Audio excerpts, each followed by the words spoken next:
Welcome to the deep dive. Today, we're really getting into the heart of intercultural communication competence. That's right. We're aiming to pull out the absolute essentials for you, key ideas, theories, definitions, but basically everything you need from this section of the material for your exam prep.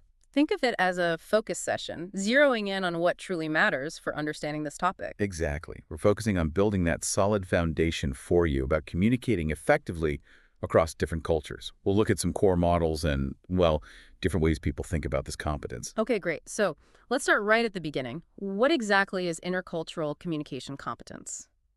Well, fundamentally, it's about being able to communicate both effectively and appropriately when you're interacting with people from different cultural backgrounds. So it's more than just knowing facts. Oh, definitely. It involves knowledge, yes, but also specific skills and, importantly, certain attitudes or a particular mindset.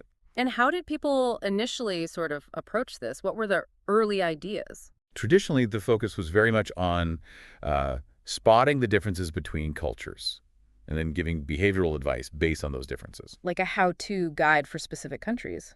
Kind of, yeah. These early models often worked from the assumption that national cultures were pretty static, pretty fixed. So competence was about learning the rules and adapting. But that view has limitations, you mentioned. It does. Culture is much more complex than that, and these early models didn't always capture that dynamism. Okay. One of those foundational ideas we hear about is the ABC approach. Can you unpack that for us? Sure. The ABC approach breaks competence down into three key parts: effective, behavioral, and cognitive. Think heart, hand, head. Heart, hand, head. Okay. Effective is the heart. Yes. That's all about your attitudes, your feelings, your emotional responses. Things like openness, being empathetic, having genuine curiosity about other cultures. So, like, if someone greets you differently, you're curious rather than a judgmental. Precisely. You want to understand the why behind it, not just dismiss it. That's the effective part. Got it. And behavioral, the hand. That's about your skills, your ability to actually act in ways that are appropriate and effective in those intercultural situations. It's about adapting what you do. Like adjusting eye contact, maybe? Or how direct you are? Exactly like that. Being flexible in your behavior based on the context. And finally, cognitive, the head. That's the knowledge part. Yes, that's gaining the factual knowledge, understanding different cultural practices, values, maybe some history, learning about important festivals or social norms, for instance. And these three work together. Absolutely essential. You need the right attitude, effective to even want to learn. You need the knowledge, cognitive, to know what to adapt, and you need the skills, behavioral, to actually do it effectively. They're all linked. Makes sense. Okay, another big early model is DMIS. What's the idea there? Right, the developmental model of intercultural sensitivity, DMIS. This model suggests that people develop their intercultural competence along a kind of continuum. A progression. Exactly. Moving from what they call ethnocentric views, where you see your own culture as central, towards more ethno-relative views, where you see your culture as one among many. It lays out 6 stages in this development. 6 stages. Okay, let's walk through them. Stage 1 is denial. Denial, yes. Basically, a lack of awareness that cultural differences even exist in any meaningful way. Someone here might just assume their way is the only way, the universal way. Like assuming everyone celebrates Christmas or something. Uh-huh. Or just not even noticing differences in communication styles. They just don't register. Okay. Stage 2, defense. How's that different? In defense, you do recognize differences, but, Yeah. well, you see your own culture as superior, Ah, okay, so it's us versus them. pretty much. There can be criticism of other cultures, seeing their ways as wrong or underdeveloped, judging food, customs, that sort of thing. Right, then comes minimization. What happens there? Minimization is interesting. Here, people acknowledge some surface-level cultural differences, but they really emphasize similarities. Oh, deep down, we're all the same. Which sounds positive, but But it can mask a deeper avoidance of difference. It kind of papers over significant cultural variations and their importance, focusing only on perceived universals, often from one's own cultural standpoint. okay. So those first 3 are more ethnocentric. The next 3 shift towards ethno-relativism, starting with acceptance. Yes, acceptance. This is where you genuinely recognize and appreciate that cultural differences are real, valid, and legitimate ways of being in the world. Not judging them as better or worse, just different. Accepting difference without needing to evaluate it against your own norms. Exactly. Then comes adaptation. Which goes beyond just accepting. It does. Yeah. Adaptation involves actively changing your behavior and communication style to interact more effectively within a different cultural context. You're consciously trying to bridge that gap, shifting perspective, shifting behavior. And the final stage is integration. Integration, yeah. This involves internalizing perspectives from multiple cultures. People here can often navigate different cultural frames quite comfortably, integrating aspects of other cultures into their own sense of self while maintaining their own identity. The idea in DMIS is you become more interculturally sensitive as you move along this path. Okay, so those are some foundational models, but you mentioned limitations earlier. What are the main critiques leveled against these kinds of traditional approaches? Well, there are several significant ones. A major critique is that they tend to focus heavily on the individual, their psychology, their traits, their stage of development. And less on the situation. Exactly. They can downplay the role of the specific context and, crucially, the broader social, political, and historical structures that really shape how intercultural interactions unfold. Hmm. And what about how they view culture itself? That's another point. They often treat culture as something quite static, Yeah. almost like a fixed variable tied to nationality. But we know culture is dynamic, it changes, it's contested. And they don't always capture the diversity within a culture, right? That's a key issue. They can overlook intersectionality, how race, gender, class, sexuality, religion, and culture all intersect and influence someone's experience and communication. It's not just about national culture. So there's a risk of oversimplification. Yes, a big risk.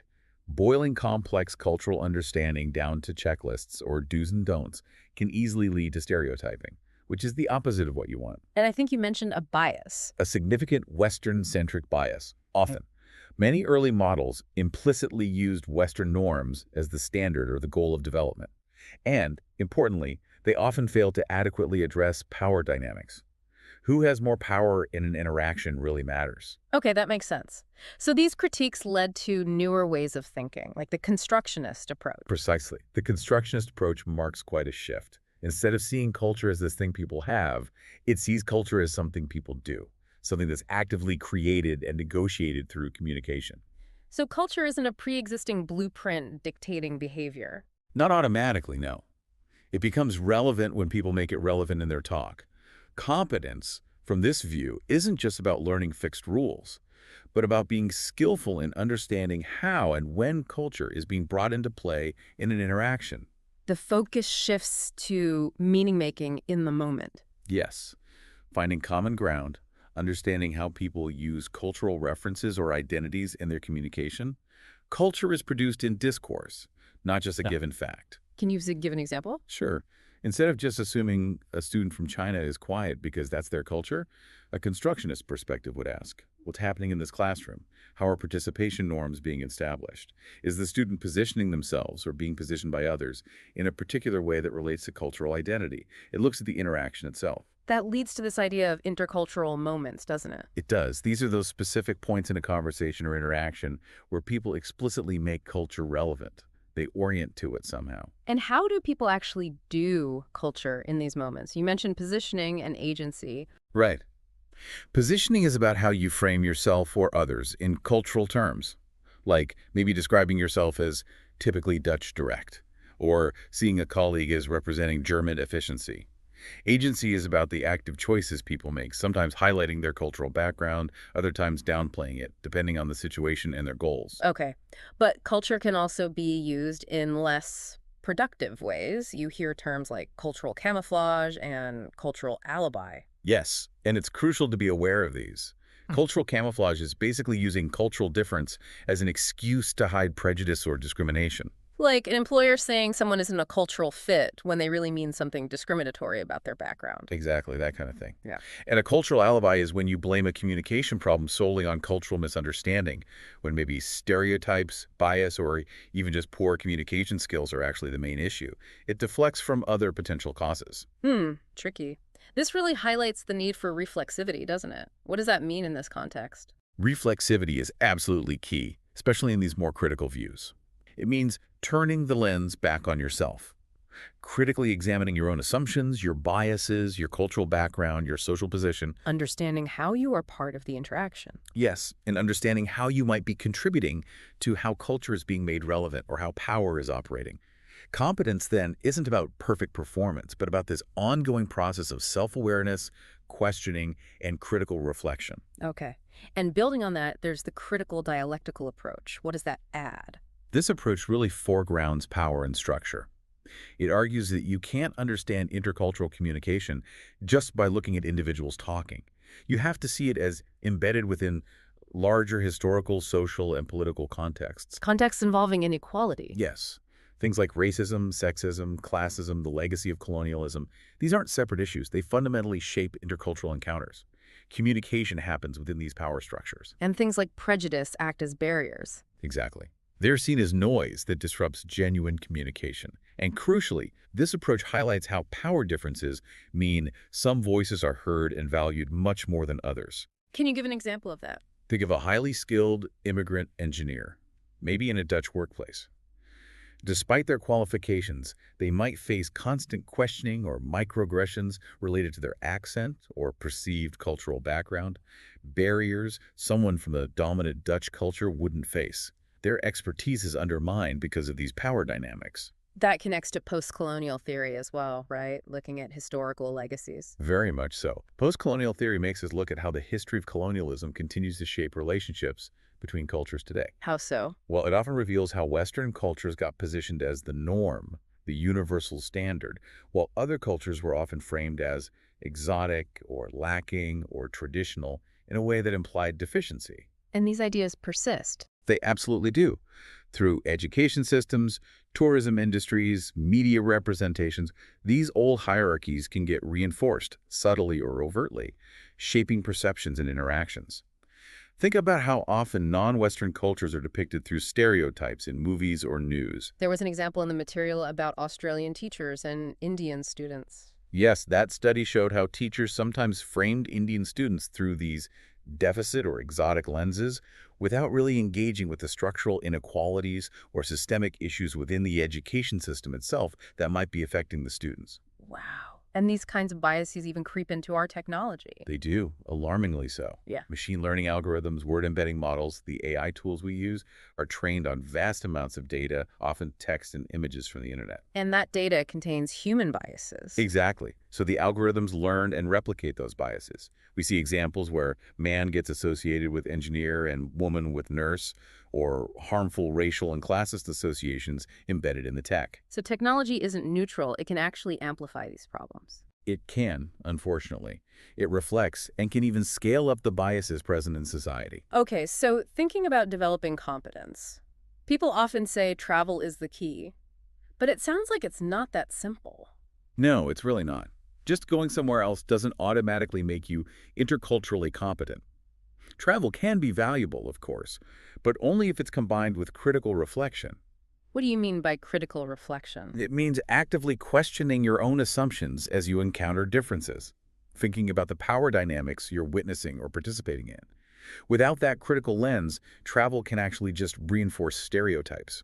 You might only see things that confirm your existing biases. Like a short volunteer trip that ends up making someone feel superior rather than fostering real understanding? That's a classic example, yes. If it's not approached with humility and a willingness to learn about the context and power structures, it can be counterproductive. And this links back to power. Ta-Nehisi Coates wrote about how difference is meaningless without understanding the power that shapes it. Exactly. Coates makes the powerful point that differences, particularly racial differences, but it applies culturally too, don't just naturally exist. They're often produced and given meaning by systems of power, by history, violence, laws, economic structures. So just celebrating diversity isn't enough. It's not enough if you ignore the inequalities that are often tied to those differences. True intercultural competence has to grapple with power. It needs to involve asking why certain differences matter, who benefits, and who is disadvantaged by the way those differences are constructed and treated in society. Okay. So if we try to pull all these threads together, what are the really crucial takeaways for understanding intercultural communication competence today? I think the biggest takeaway is the shift, moving away from seeing culture as this fixed thing people carry around, and competence as just learning rules. Towards something more dynamic. Yes. Towards seeing culture as actively made in communication, deeply influenced by history and power, and seeing competence as involving not just skills, but crucial self-awareness that reflexivity and a willingness to engage critically with inequality. So the early models like ABC and DMIS are maybe a starting point, but we need more. They provide some useful concepts, a foundation perhaps. But a deeper, more critical understanding needs to account for context, construction, power, and history. It's a much more complex picture. And for everyone listening, if you want a really solid summary of all these concepts, the different models, the critiques, and importantly, practice tests to check your understanding, definitely head over to gradeguru.nl. Right. It's all there to help you consolidate this. And I think the final thought is that developing this competence isn't really about reaching some perfect end state. It's more of a journey. Exactly. In an ongoing process. It demands continuous learning, critical reflection, and a real commitment to engaging honestly with the complexities of culture, power, and difference in our world and in our own interactions. Something to keep thinking about long after the exam.